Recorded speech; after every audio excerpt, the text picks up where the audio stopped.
Alright, first of all, with barrels, actually, let's back up. Start off with your fermentation. Okay. When I do fermentation, if I'm doing with white wine, each barrel has its own type of yeast, and I'll go into why I match that up the way I do.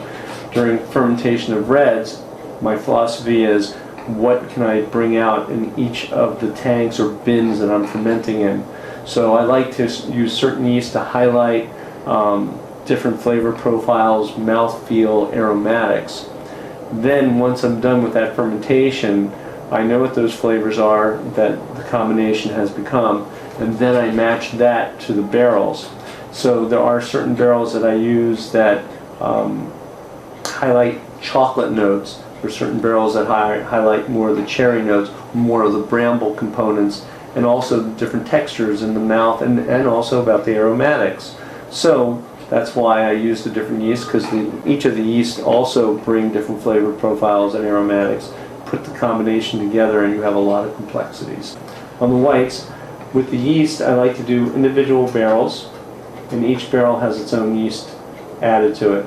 So say I have one barrel that is more vanillins, that I know that it's going to be more of a cream flavor profile.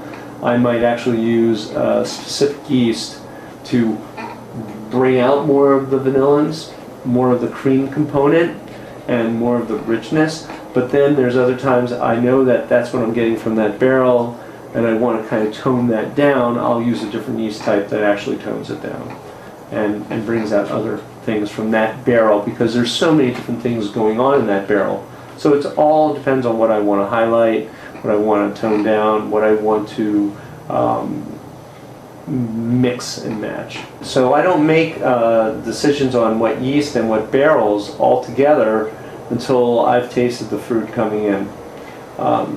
Fruit changes, you know, every year. As you said, the vintages is different. The vineyard is very consistent, but flavor profiles change depending on, you know, the weather forecasts and how the fruit is ripened during the year, and I get those different flavors, but you don't find that out until the last possible moment. You know, knowing that I've worked with certain vineyards for so long, I know what barrel is really working to that program. And yes, you know, at the last minute, I may say, I don't want this barrel, I don't want barrel A, I'd rather put barrel B, which was scheduled for something else, and I'll switch it and do a little mixing and matching.